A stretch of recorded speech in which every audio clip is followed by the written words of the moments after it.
تو مجھے میرے وہاں ایک دوست ہیں مکرم سیفی صاحب، انہوں نے مجھے شہاب بھائی کا نمبر دیا، وہ نوجوان جو پیدل آ رہا ہے مکہ مکرمہ کے لیے جا رہا ہے کیرلا سے مکہ مکرمہ، تو میں نے ان کو فون کیا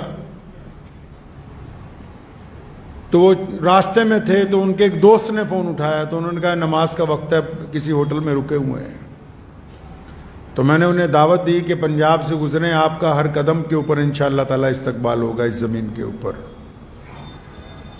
تو شاید آنے والے دنوں میں وہ ہم لوگوں کے درمیان سے گزریں گے۔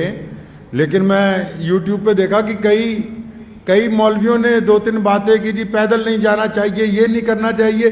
جو گھر سے مسجد تک نہیں جا سکتے وہ یہ بتا رہے ہیں کہ یہ نوجوان بیت اللہ تک جائے گا کہ نہیں جائے گا۔ مزے کی بات تو یہ ہے،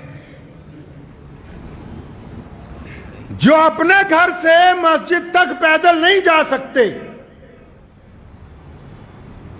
جنہوں نے کچھ خود فن نہ کیا ہو، کوئی خود خدمت نہ انجام دی ہو۔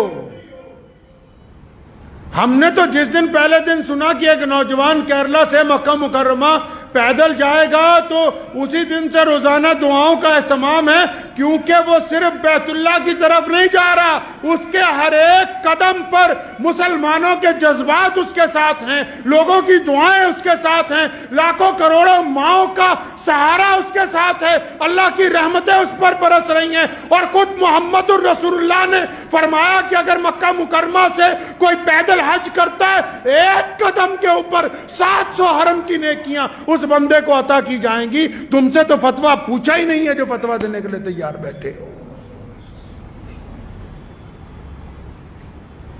کتنے ائمہ ہیں، اٹھاؤ امام احمد بن حنبل رحمۃ اللہ علیہ کو، امام ابن تیمیہ کو، امام ابو حنیفہ کو، سیدنا حسن رضی اللہ تعالیٰ عنہ کو، کتنے بڑے بڑے لوگ ہیں جنہوں نے ساری زندگی بیت اللہ کا حج پیدل کیا۔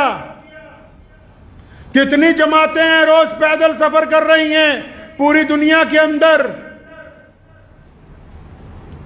دراصل بات یہ نہیں ہے، کئی یہ کہتے ہیں کہ نیت پتہ نہیں کیا ہے، نیتوں پر اللہ کا دار و مدار ہے۔ رسول اللہ نے فرمایا جس کی نیت اچھی ہوگی اس کا عمل قبول ہوگا، اور جن لوگوں کے عمل قبول ہوتے ہیں اللہ ان کی مدد فرماتے ہیں۔ وہ بندہ کل تک جس کو کوئی جانتا نہیں تھا، آج اس کے انتظار میں لاکھوں لوگ سڑکوں کے اوپر کھڑے ہوئے ہیں۔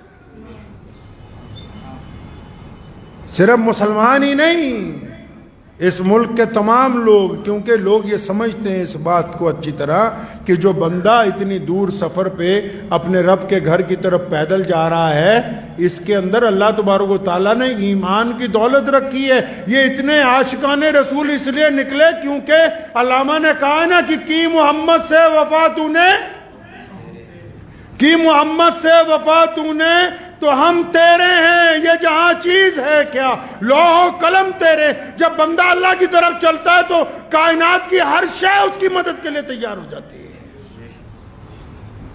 مبارکباد دینے کی بجائے ایک دو لوگوں نے، ایک صاحب کی میں مختصر سی بات سن رہا تھا تو وہ فرما رہے تھے کہ میں یہ فتویٰ دے رہا ہوں، میں یہ کر رہا ہوں، میں وہ کر رہا ہوں، تو مجھے بڑی حیرانی ہوئی۔ میں کہا اگر یہ واقعی بہت اچھا فتویٰ دینے والے ہیں، اگر ان میں واقعی اسلام کا درد ہے اور یہ اس بات کو سمجھتے ہیں کہ کون سا عمل اسلام میں نیا ہے کون سا پرانا ہے، اگر ان کے واقعی سینے کے اندر ایک دھڑکتا ہوا دل ہے، اگر واقعی ان کے اندر جذبات ہیں، اگر واقعی یہ کوئی زندہ دل مولوی ہے، اگر واقعی اس مفتی کے قلم میں بصیرت ہے، اس میں طاقت ہے، تو جب کسی کا گھر گرایا جاتا ہے اس وقت اس کا فتویٰ کیوں نہیں چلتا؟ جب کسی کو ناجائز قید میں ڈال دیا جاتا ہے اس وقت اس کی زبان کیوں نہیں کھلتی؟ یہ صرف مسلمانوں کو پریشان کرنے کے لیے، مسلمانوں کو تکلیف پہنچانے کے لیے ان کا قلم چلتا ہے۔ ہاں اگر ان کا قلم اس وقت چلا ہوتا تو آج اس قلم کے آگے ہم سر خمے تسلیم کر دیتے، لیکن پتہ یہ لگا کہ ان کو حسد کی بیماری لگ گئی، حسد کی بیماری لگ گئی۔ حسد کا کوئی علاج نہیں ہے دنیا میں۔ جو خود کچھ نہیں کر سکتے، یاد رکھیے گا زندگی میں آپ سب لوگ، ہر نوجوان اس بات کو یاد رکھے، ہر بیٹی، ہر بڑا، ہر چھوٹا اس بات کو یاد رکھے، کیونکہ کئی لوگ ہر جگہ کچھ نہ کچھ لوگ ہوتے ہیں جو کسی نہ کسی کو پریشان کرتے ہیں، چاہے تعلیم میں، چاہے گھر میں، چاہے کاروبار میں، کوئی نہ کوئی لوگوں کا عادت ہوتی سارا دن فون کر کے اچھا فلاں بندہ تیرے بارے میں یہ بات کہہ رہا تھا، فلاں بندہ تیرے بارے میں یہ بات کہہ رہا تھا۔ یاد رکھو، دل کی تختی پر لکھ کے لے جاؤ، جو خود کچھ نہیں کر سکتے وہ صرف تنقید کرتے ہیں، اور جو تنقید کرتے ہیں وہ اس بات کو مانتے ہیں کہ آپ ان سے آگے بڑھ گئے، یہ اس بات کو تسلیم کرتے ہیں۔ اس لیے شہاب بھائی کو کہنا چاہتا ہوں کہ اگر کوئی ایک دو لوگ تنقید بھی کر رہے ہیں تو انہوں نے مان لیا کہ تم ان سے افضل ہو۔ تنقید کرنے والے نے اس بات کو تسلیم کر لیا۔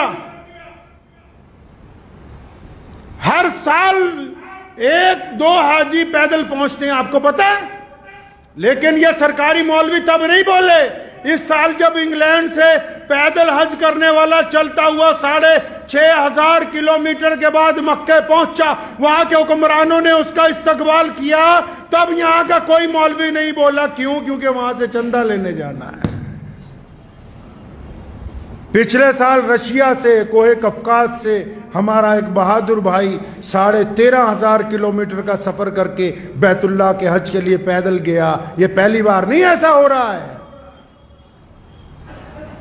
ابھی پوری دنیا کے سارے ملکوں میں سے ایک نوجوان اکیلا موٹر سائیکل کی سواری کر کے اس حج کے اندر شامل ہوا ہے۔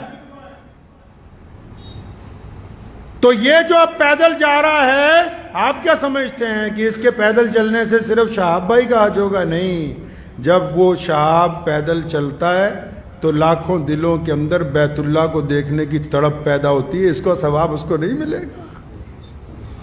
جب پیدل چلتا ہے کروڑوں دعائیں ساتھ میں چلتی ہیں۔ جب بیت اللہ کی طرف قدم بڑھتے ہیں نا، یہ ایسے ہی نہیں بڑھتے۔ تو کسی نے کیا خوب کہا، بس یہ شعر ان کی نظر کرنے چاہتا ہوں کہ قوت عشق سے ہر پست کو بالا کر دے۔ یہ بندہ ایسے نہیں چلتا، کوئی ہو چاہے۔ یہ محمد الرسول اللہ کا عشق ہے یار۔ یہ حضور نبی علیہ السلام کی رحمتیں ہیں جو ظاہر ہو رہی ہیں۔ کہا نا کسی نے کیا خوب کہ قوت عشق سے ہر پست کو بالا کر دے، دہر میں عشق محمد سے اجالا کر دے۔ وآخر دعوانا ان الحمدللہ رب العالمین۔